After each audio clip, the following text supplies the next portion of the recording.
Ilang mga palangga mo ng araw ng linggo. Ngayon po yung araw ng linggo nga. July 6, 2025. Ating ulam po ngayon mga palangga. Ating recipes. Ang ating recipe ay pakbet. Pakbet na gulay po mga palangga. So ito pong nilagay ko at giniling. Ayan, hagisa sa bawang sibuyas. Giniling na baboy. Pakbet po ang ating ulam ngayon mga langga. Karagyan natin sili. Siling haba. Ganito lang po ang pagpapakbet mga langga. May alamang ako dito na may hilaw na alamang pa. So yun po ato ilalagay dito. Halo-haloin na mga palangga hanggang maluto ang giniling. Itong ating ulam ngayon. So, pag-bibidyo naman mga palangga, hindi mo kailangang mahabang-mahaba kasi ang reels naman, iniiksian na lang nila yung video eh. Hindi na pinapakita lahat yung So, mag-hi ka lang dyan mga palangga sa video ko para engagement tayo. Lagyan na yung bagoong. Ayan. Kontrol lang po sa paglalagay ng bagoong, baka mag-uumalat.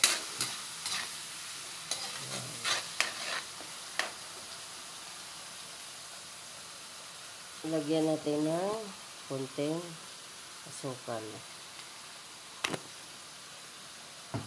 Bagoong kasi yan eh.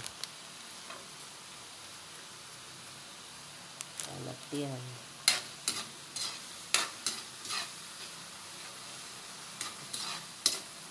Yan. Pag nagisa na si giniling, saka si bagoong, pwede na nating ilagay ang gulay.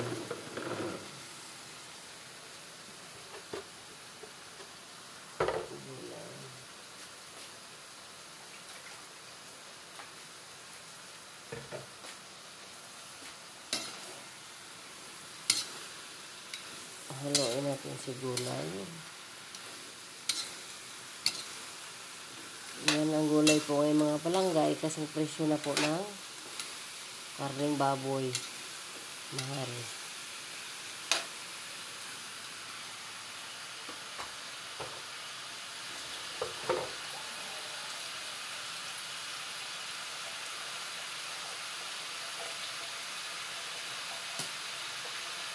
At nilagyan ng konting tubig.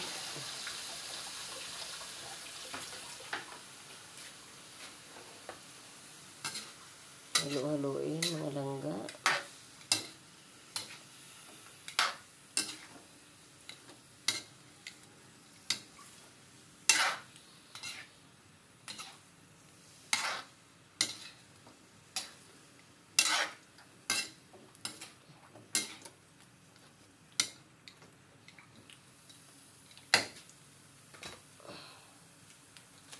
Kumusta kayo mga palangga yung araw ng linggo?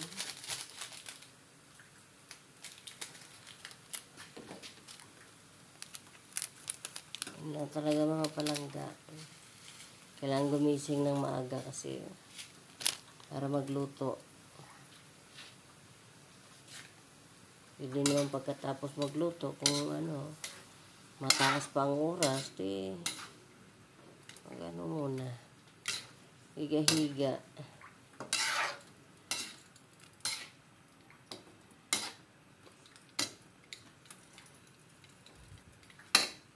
Hati mo ng panlangga.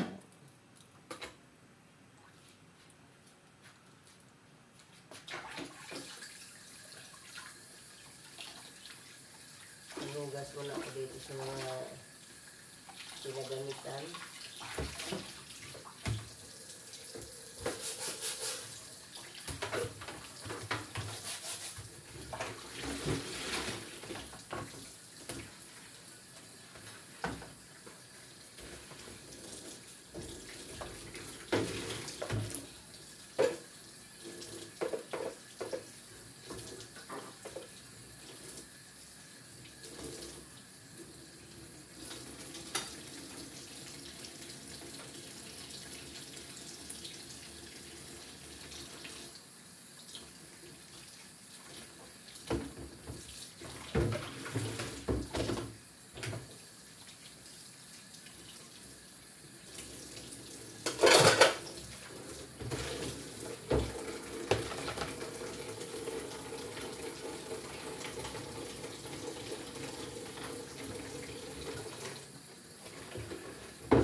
Buksan.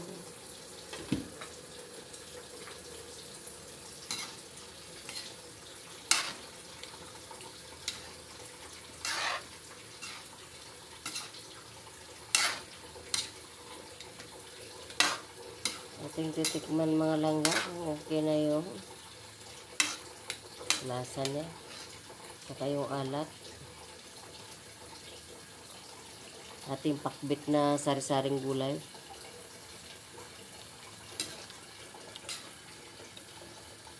Nga pala guys, tama na po yung lasa niya.